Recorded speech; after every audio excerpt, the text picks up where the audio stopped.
Ini udah season ke berapa ya? 3 atau keempat gitu, lupa. Nah, kali ini kita akan membahas tentang adat dan agama. Kemarin sudah membahas tentang kenapa mesti beragama, apa agama tertua di muka bumi. Nah, sekarang kita akan membahas tentang adat dan agama. Apa itu adat dan apa hubungannya dengan agama? Mungkin seperti itu ya.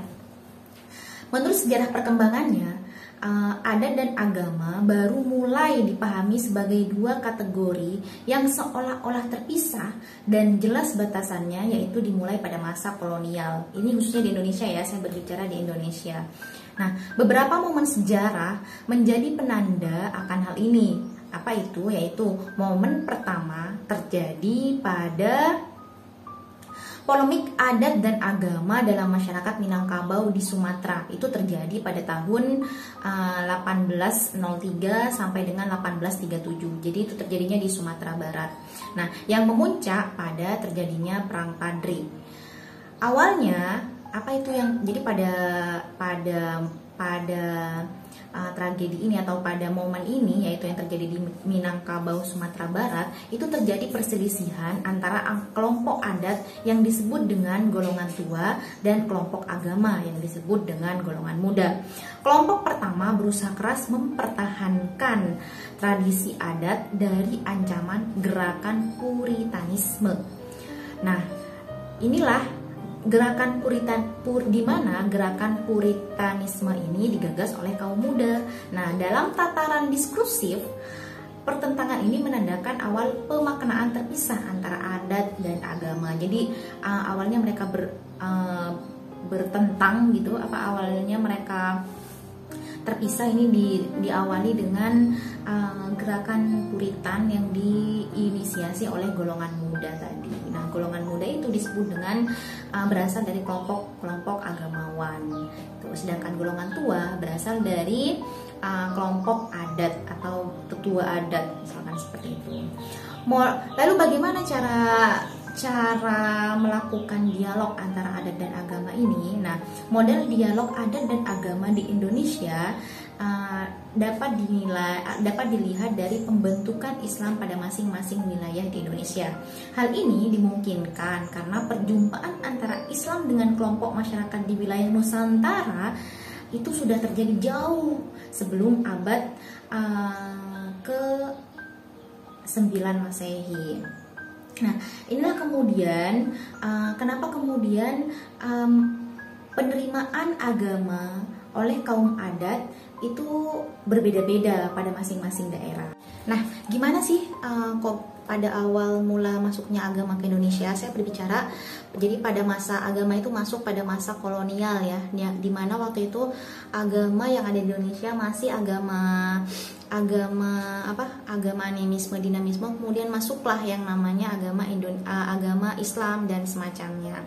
Nah, pada waktu itu ada beberapa macam pola relasi agama dan masyarakat pada masa itu, yaitu yang pertama adalah pola Islamisasi, yang kedua adalah pola pribumisasi, pola negosiasi, dan pola konflik.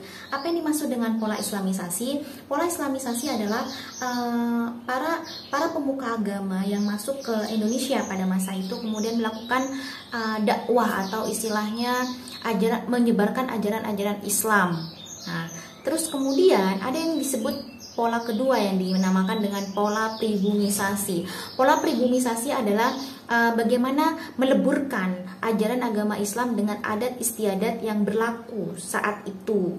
Nah, gimana caranya? Banyak ya, contoh-contohnya misalkan yang dilakukan oleh Sunan Kalijaga gitu. Dia kemudian menjadikan media gamelan sebagai media dakwahnya, dan banyak sunan-sunan lainnya yang melakukan hal serupa. Nah, selanjutnya ada namanya pola negosiasi. Tentunya tidak semua daerah menerima dengan lapang dada datangnya agama baru. Pasti ada semacam negosiasi, misalkan tidak serta-merta kemudian mencap ini tidak boleh gitu.